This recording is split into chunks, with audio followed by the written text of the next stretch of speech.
Welcome to episode 22. I'm your host, Summer King. Tonight I'm going to be talking about Zoar's Village, a community that once thrived, now have been reduced to a fragment of its former self. Zoar's Village was founded in 1817 by 200 German separatists who seek to create a homeland as they seek to escape persecution from their homeland, much like how the Pilgrims in 1607 escaped persecution in England.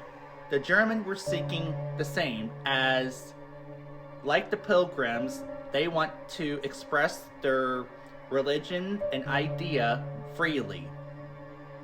They attempted to create a thriving community. However, building a homeland in the wilderness was no easy task. However, that did not stop them from creating a thriving town.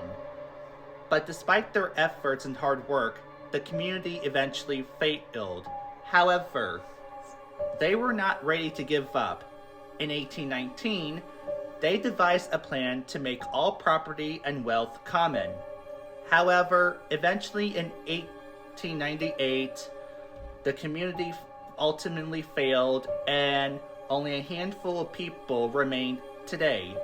The reasons for the town's failure was due to outside influence, mainly towards the younger members of the community, and of course, which created conflicts between older conservative members of the community who held on old values. Also, while the business thrived for a period of time, they were unable to keep up with the ever-changing and economic values, which also contributed to the failure of the town. While the town continues to thrive with only a handful of people, so does the spirit of the original founders. Zoar's Village has its fair share of haunting stories.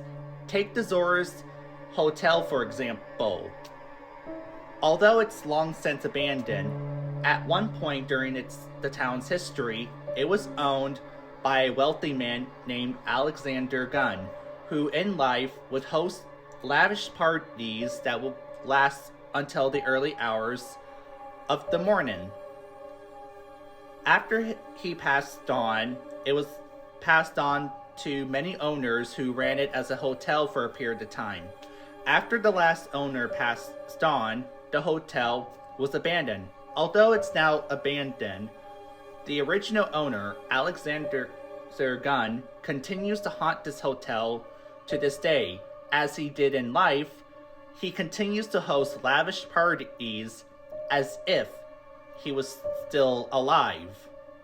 And many visitors have claimed to have caught a glimpse of his spirit, heard footsteps, and even heard what appeared to be party music, although not the kind you will hear today.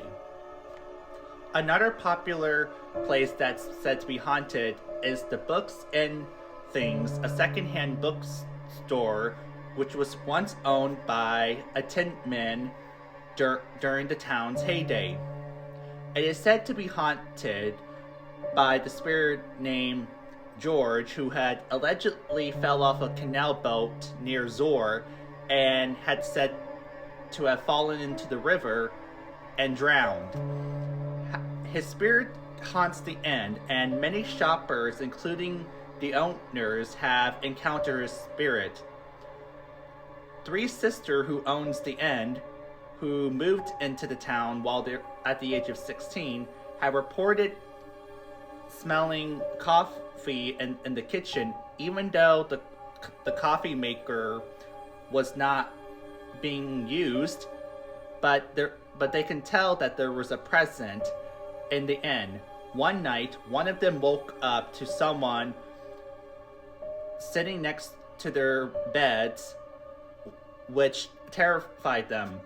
Objects would be thrown around, and even an actor who was portraying as George had reported having an object thrown at him, indicating that George does not like visitors, and obviously he is not going anywhere. So if you ever visit the inn, be prepared to duck, because based off of my research, George has a really bad temper, even in death. Despite the failure of the community during its heyday, it is still a very beautiful place. And while it's been reduced to a remnant of its former self, its buildings and stories continues to live on today. But so does its spirits. So if you ever visit Zoar's village, if you spot a ghost, say hi, as long as it's friendly, of course. I hope you all enjoyed this video. If you did, let me know what you guys think in the comments, and comment your favorite ghost stories. And until next time, stay classy, and I'll see you all in the next episode.